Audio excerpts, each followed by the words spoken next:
कन्याधाना में 25 दिसंबर को आयोजित कार्यक्रम के दौरान कथित रूप से पवित्र ग्रंथ मनुस्मृति जलाने का मामला लगातार तूल पकड़ रहा है।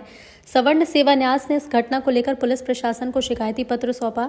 संगठन का आरोप है कि भीम आर्मी के कार्यक्रम में खुले मन से मनुस्मृति जलाकर वीडियो वायरल किया गया और धर्म विरोधी नारे लगाए गए।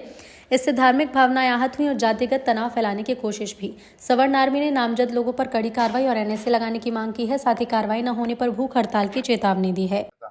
उसके विरोध में हम ज्ञापन देने आए, क्योंकि जो मनुस्मृति है उसको क्यों किस लिए जलाया गया, फिर तो जानकारी प्राप्त हो कि हमारे धर्म ग्रंथों से क्यों खेला जा रहा है। जब 1950 से संविधान लागू हो चुका था, देश संविधान से चल रहा है, फिर कन्यादान में खुले मंच से मनुस्मृति जलाने का कारण क्या है? प्रशासन के सामने प्रशासन मौजूद था।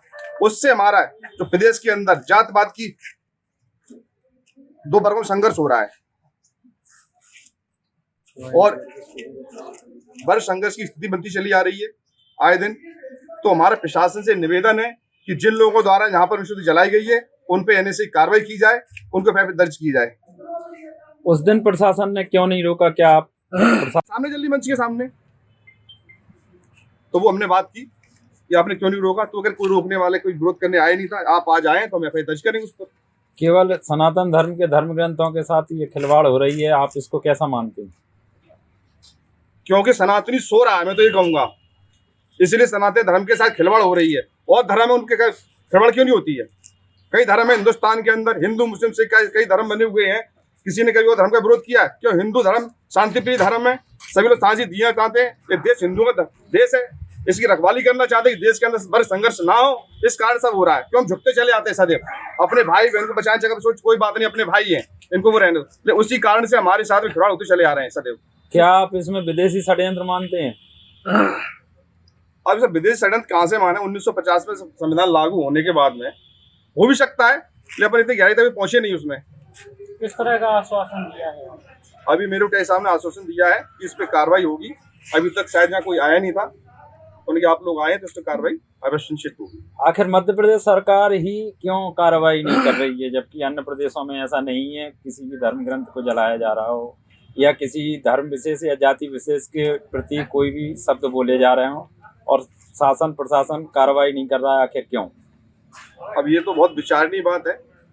अब क्यों नहीं करा, ये तो बात की सब बात आएगी, लेकिन पहले ये बात ये आ जाती है कि ऐसा हो क्यों रहा है प्रदेश के अंदर। कहीं ना कहीं षड्यंत्र तो है सरकार का भी इसमें। भाई एक सिर्फ आप हिंदुओं को टारगेट कर रहे हैं, एक सर्व समाज को टारगेट कर रहे हैं हर चीज में, तो कहीं ना कहीं सरकार का इसमें मिली भगत है दिख रही है, तभी उन पर कार्रवाई नहीं हो रही। ना तो जैसे आज अम्बेडकर की ग्वालियर में एक प्रतिमा जलाई गई, प्रतिक्रिया ग्वालियर में हुई, आज मिश्रा जी तुरंत जेल में डाल दिया गया। तो कहीं ना कहीं सरकार का भी इसमें हाथ दिख रहा है। मध्य प्रदेश सरकार को आप दोषी मानते हैं इसमें? दोषी तो स्पष्ट दिख ही रहे हैं उसमें, वो तो सभी को दिख रहा हूँ। मेरे कहने से क्या सबको दिख रहे होंगे? एक पक्षी कार्रवाई हो रही है, आपको दिख रहा होगा कि प्रदेश के अंदर एक पक्षी कार्रवाई चल रही है। अगर इस मामले में संतुष्ट कार्रवाई नहीं हुई तो आगे आप क्या करेंगे? अगर इस मामले में संतुष्ट कार्रवाई नहीं होती है तो कुछ समय के अंदर हम शिवपुरी एसपी कार्यालय पे भूख हड़ताल करेंगे बैठ के, सभी हमारे समाज के साथी। 25/12/25 को उस संबंध में ज्ञापन दिया है, उस पर जो है भ्रष्ट अधिकारियों से चर्चा कर जो उचित कार्रवाई होगी वो की जाए। उस दिन स्थानीय प्रशासन था मौजूद और अनुमति दे के सभा कराई गई थी। फिर जब धर्म ग्रंथ जलाया जा रहा था तो स्थानीय प्रशासन ने रोका क्यों नहीं?